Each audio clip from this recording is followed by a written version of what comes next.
Rights in another's land. This is where you have an interest or right in someone else's land, but you don't have exclusive possession. You can protect those rights or interests by placing a caution, restriction, inhibition. There is easement, right of way, and way leave. We are going to discuss this in details. Number one, I'm going to start with caution.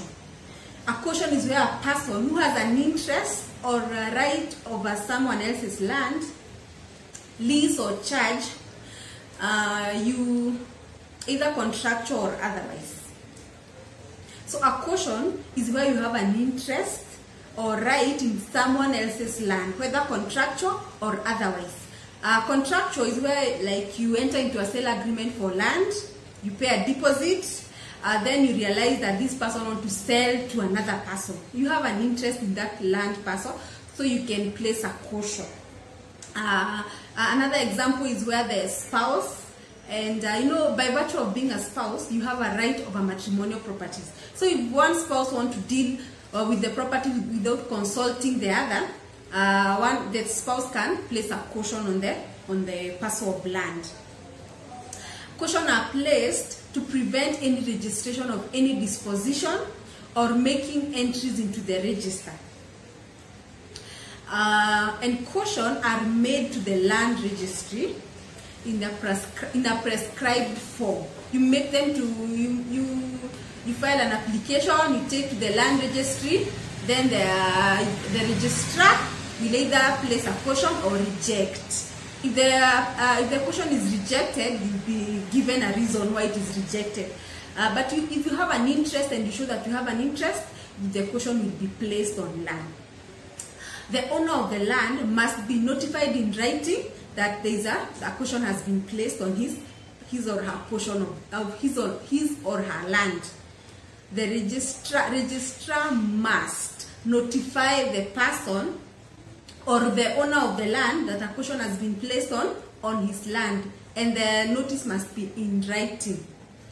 So a caution can be removed by the cautioner or an order of court or an order of the registrar. Okay, if a person makes an application to the registrar to withdraw a caution or to remove a caution, the registrar must notify the cautioner. He or she must notify the cautioner that there is an application to withdraw the caution. If there is no objection, the caution will be removed. If there is an objection, the registrar will hear both parties and make an order. Then the registrar can refuse to place a further caution on the same parcel of land. So he can agree or refuse, but he may refuse to enter a further caution on the same parcel of land. And where you place a wrongful caution on a parcel of land, that person or the owner of the land can sue you for damages or any loss that he has incurred due to that caution.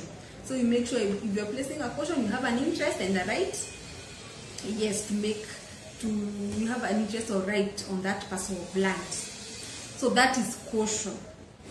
If you have any right, any interest on a parcel of land, and you think you are apprehensive that your right may be defeated, or even your claim or a suit that is in court will be defeated, you can place a caution to prevent any registration or entries, any entries into the register. That is caution. Number two, we have restriction. Restriction is where it is placed on the register or on land to prevent any fraud or improper dealing on the land. It restricts any dealing in the parcel of land. An example of a restriction is where the owner of the land has died, then the spouse may put a restriction to prevent any person from fraudulently transferring the land into their name. So it is most likely it is used to prevent any fraud or improper dealing with the land. It is made to the land registry. It is made to the land registry, and the owner of the land or any interested party should be notified by the registrar. For a restriction, it is made for a particular time, or until the happening of a certain event, or until a happening of a certain event, and may be removed by the person who placed a restriction, by an order of court, or by the registrar on his or her own motion. However, if there is any objection, the registrar will hear both parties and will make an order. That is restriction. Number 3, we have inhibition. Inhibition, this is where inhibition originates from court. So you have to make an application to court for an order of inhibition. This is an example of inhibition is where there is a dispute. There is a dispute between two parties over land. In order to ensure that there is no dealing with the parcel of land, you can make an application to court for the court to give you an order of inhibition. An order of inhibition. Then once you are given an order to prevent any dealings with this land until a particular time, or until the happening of a certain event, or until a further order is made. So an inhibition, when you are given the order, you take it to the land registrar so that it can be effected in the register. And an inhibition can be removed by a further order or another order of court if that time expires, if that particular time expires. If the event that was happening happens, then it can be removed. That is inhibition. Then we come to waive. Waive is where the Land Commission can, by its own motion, create a waive, or a state agency, or any national or county government, local authority, public authority, corporate body, they can make an application to the Land Commission for a waive. Waive especially happen where there is new development, and there is need for drainages to be established, there is need for telephone and electrical lines, servers, all those. When there is new development, there is something that needs to be land, and they need to access someone else's land, so they can make an application to the commission so that they can be granted permission. And they have to notify the owner of land, the one who is in actual occupation, any interested party, and the county government. The application made to the commission is made in a prescribed form, and you have to provide all the information to the commission. Yes. So that is waive. Then we go to easement. Easement is non-possessory rights in another person's land. Non-possessory rights or interest in another person's land. There are two types of easement. There is positive and negative. So positive is where you have a right to use another person's land. It is also called dominant. Dominant land is where it is benefiting you. An easement is created for the benefit of your own land. Then there is negative easement, is where a person is prevented from using his land in a certain way or in a particular way.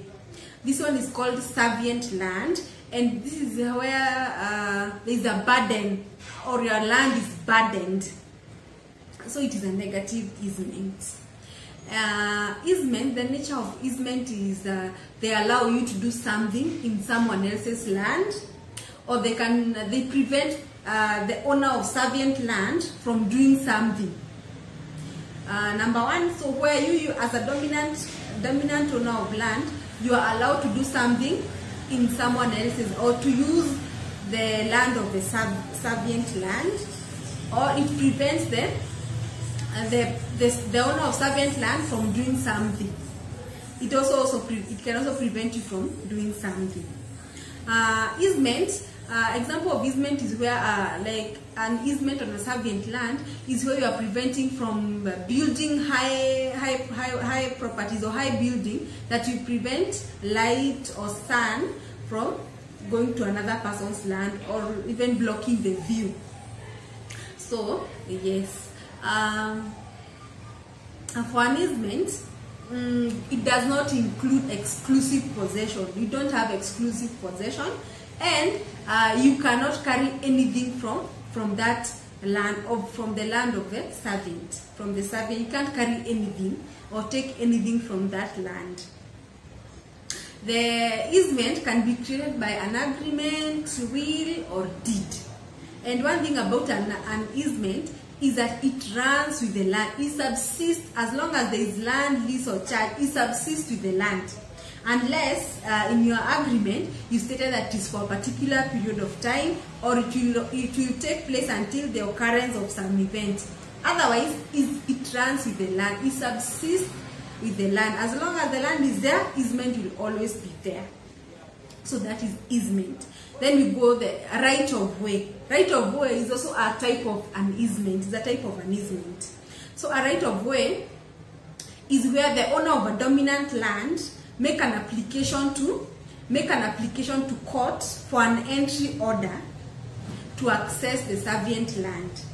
The owner of a dominant land make an application to court to get an entry order so that he can access the land of the servient land, the owner of the land of the servient owner. So an entry, when you're given, the court will consider the application, and you may be given the entry order. You have to give 14-day notice to the owner of the land and also the county government. 14-day notice to the owner of the land and the county government. Once you are given the order can be to paint, to demolish, to erect, to build. This happened especially in a case where you can't build or demolish your property without interfering with the servient land. So you have to be given an order to access that land so that you can be able to paint your property, or you can be able to demolish, or you can be able to do something in your property or in another's property. Especially in your property. If you want to do something, but there's something that needs to be done, but it needs like access to that person's land. So you can get an entry order that you can be allowed to enter and do whatever you want to do. So the right of way is can also be public right of way.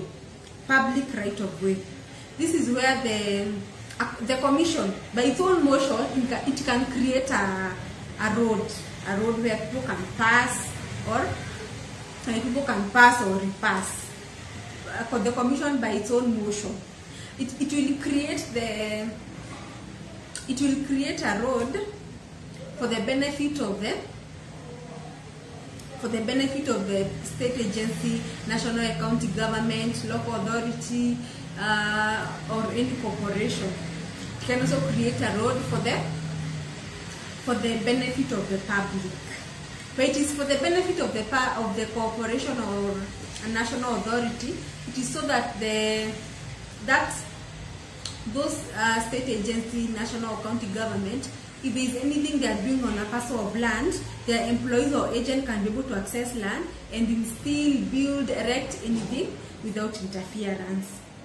If it is, they can also pass and repass, but if it is for the benefit of the public, it can also be used to pass or repass. It can be used to go from one location to the other. That is a public right of way.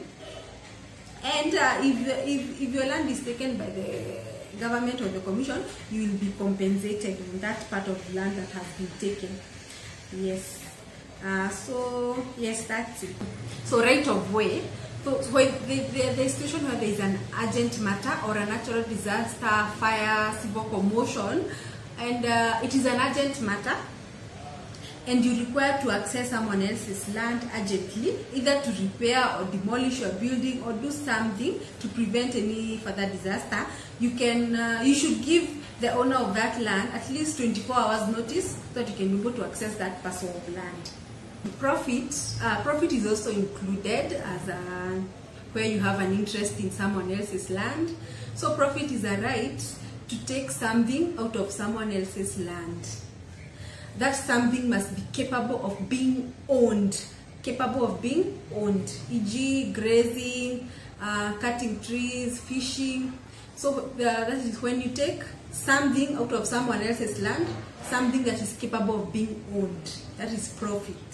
We have restrictive covenant, is where there is an agreement by an owner of land restricting the building of any structure, use of land, or enjoyment of your property in a certain way, for your own benefit or for the benefit of other neighboring land.